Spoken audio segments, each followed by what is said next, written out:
What's going on, everyone? You're listening to the Asian MMA podcast where we talk about everything and anything going on in the world of Asian MMA. I'm Dana Bluen, and in this episode, it's your weekly Asian MMA news fix, brought to you by 6 to 12 Elbows. They work. Right off the bat, guys, I think the first story, the biggest story in Asian MMA this week is Floyd Money Mayweather is fighting in Rizin, and he signed up to fight against kickboxing champion Tenshin Nasukawa. Now, there's not too many details known about this yet. As of recording this, there's been no reports on a rule set. Nothing's been announced. But I would be surprised if it was anything other than some type of boxing rule set or maybe a slightly modified boxing rule set. I don't think Floyd's going to want to take kicks. Definitely he's not going to want to take kicks to the legs. He's not going to want to have to contend with takedowns. I wouldn't be surprised if it's, boxing, but with like a larger version of an MMA glove, like an open finger glove, give it a different look. Also, that mitigates the risk that if he loses, it doesn't really tarnish his 50-0 record because it's not a real boxing match. I don't know what Rizin's going to do. I don't know that they want to have an actual boxing match, headline a card. So some type of like alternate rule set or like slightly modified boxing rule set with like longer rounds, like 3 5-minute rounds or 3 4-minute rounds could definitely be a possibility. Floyd's a cardio machine. I don't think that's going to be an issue for him. And I think boxing would be more exciting with fewer, longer rounds. The same thing with MMA. I think MMA is great with a 5-minute round, 3 5-minute rounds.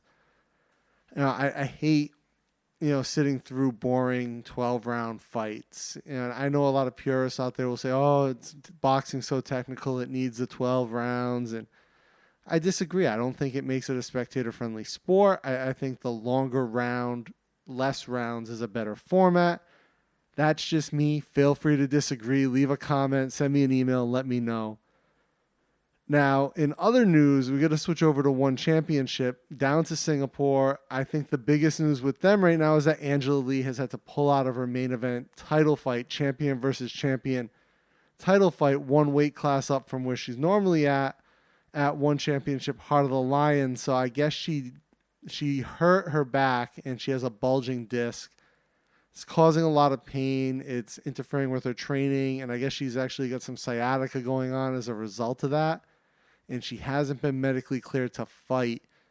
Now, hopefully she gets better. She's had kind of a rough few years. She had the car accident not that long ago that had her laid up for a bit. She came back from that. But, this is something that could potentially hamper her for the rest of her career, could really hinder her. We don't really know what the recovery is going to be like, if she's going to have surgery. Not a lot of details out there yet. Hopefully she recovers because, that fight could potentially probably be the biggest women's MMA fight in Asia if it happens. We'll see how things go with Angela. On the card, though, what that does, they're not replacing that fight. That bumps up the co-main event bantamweight unification bout between Bibiano Fernandes and Kevin Belingon to the main event status. So that is now the main event on the card. I have to think, from having been to one shows in Singapore, Angela's a huge draw there. She's massive. Losing her from the card is probably going to hurt it a bit, but it's still a really strong card. I talked about it in a previous episode. That card's stacked. Even the first fight on the card is Anthony Engel and Mezamu. That's a fantastic fight, and that's the first fight on the card, the undercard. So this will be a great card no matter what, and it's in Singapore. They always have a great crowd.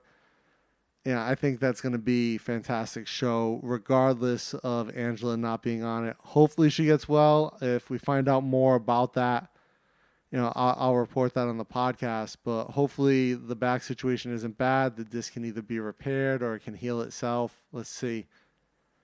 But the news doesn't stop with one. Now I think even more massive, probably the most massive news of the year in Asian MMA is that, even bigger than one signing Eddie Alvarez and Demetrius Johnson, they've announced that they are going to hold both a lightweight and a flyweight Grand Prix in 2019.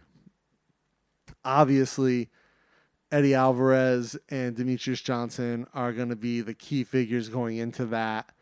They recently signed them and they're putting them to work. No doubt about it. And I think anyone who likes Asian MMA, especially those of us who can remember back to the Pride days, that Grand Prix format, that's something special. And I think what we're going to see is that this is like the beginning of the resurgence. One Championship is really, they've been a huge player, but they've missed out on that nostalgia factor that Pride had, that Rizin's trying to capture again. And, this could put them in a position to start to rekindle some of that old flame a lot of us fans have, that we remember the Grand Prix. You've got Demetrius Johnson, who's arguably the greatest pound-for-pound fighter to ever do it, headlining your Grand Prix. He's in the mix. Anything could happen. Grand Prix formats are known for surprises. This could be something special. I will definitely be looking forward to that in 2019, and I'll be looking forward to reporting on it here on the podcast. That is for damn sure. Now, at their summit, something else to think about. They've got a summit going on this week ahead of the event. They've got Demetrius and Eddie there. Sage Norcutt has been spotted in the audience, in attendance at the summit. Local journalist James Goida, he went and put out a photo on Facebook of Sage sitting front row. Definitely something interesting. Sage is a free agent. Is one looking to sign him? He has that kind of clean cut, good boy next door image. One is really into that cleaner image of a fighter. Chatri said multiple times he's not interested in the McGregors. He's interested in the Demetrius Johnsons, the people who have the cleaner image. He wants to portray that. Sage could be a good fit there. But, the news doesn't stop there with one championship. And to me, one of the most interesting things they've done, is their expansion, and they've announced yet another, they went into the Super Series. They recently did a boxing championship fight at their Bangkok event. They've got the OWS, the One Warrior Series with Rich Franklin. They're really expanding the brand, and that doesn't stop because they just announced that they're investing $50 million into esports. So I don't know that they're starting a league or it's some other type of esports venture, but a $50 million investment really pushes them into the top of the heap in Southeast Asia. And I talked about in my episode where I was discussing Demetrius Johnson coming over and how esports might have been a big part of that decision, that could have been part of it. He might have been looking to branch out into the esports world. He's got Mighty Gaming. He's on YouTube and Twitch. A lot of people follow him. This could be the huge platform that really sold him on this idea. Him coming over to Asia, being able to fight for one championship, now having a Grand Prix that he's going to be able to fight in, and an esports league backed for $50 million by the same organization he's signed to. I kind of speculated that one was going to put their full marketing power behind DJ and make him a star in Asia. And this just kind of falls into place there with it. I'm sure they've been working on this deal for months and months. And this was one of the things that really tempted him over. But, an MMA organization going into esports is no new thing. Over the weekend at FMD, they dipped their toes into the esports arena as well. They had in the middle of their fight card 2 Malaysian former MMA fighters who have kind of transitioned into other things now. Peter Davis and Nick Harris competed in a Tekken tournament. Peter Davis has really become more of like an athlete, a model, sort of an all-around, I don't know if you want to call him an influencer. He's doing a lot of stuff, a lot of athletics, and he's been doing quite a bit of online gaming. And then Nick Harris, who's actually a professional gamer and esports commentator, went head-to-head. Peter Davis got the better of it. Actually, I believe it was a clean sweep for Peter, if I'm not mistaken. And so FMD is getting into that space. Rizin has done it. So, one championship is essentially poised to become the leader in that space. $50 million investment. They're backed by Sequoia. They've got Demetrius Johnson. It seems to me anyone else coming into the space is sort of second to them at best. And other FMD news, I know I covered this in my recap, but it did just happen. FMD 16, big trouble in Little Bangkok. Glenn Sparv was able to pick up the FMD middleweight championship against a very game Mehdi Bagari.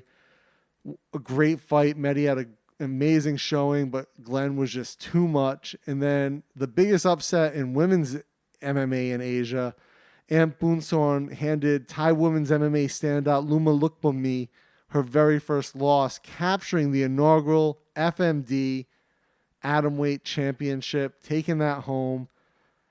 Also, a good fight, quick and amazing finish, but definitely keep your eye out for Amp. She's going to be something special.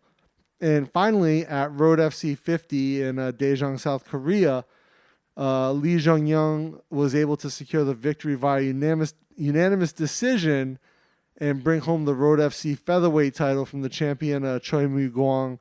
And pretty straightforward fight. They do 3 rounds. It was a slugfest, but the judges had it for Lee. And that was also Choi's last fight. So he retired, dropped the belt, kind of a good way to end it. And that's all I've got for you this week on the Asian MMA News Wrap-Up. To stay up to date with all things Asian MMA, be sure to subscribe to the podcast on iTunes, Google Play, YouTube, and Facebook. And now on Spotify. It just got approved, so you can pretty much find me everywhere. I'll have all the links in the show notes. Check it out.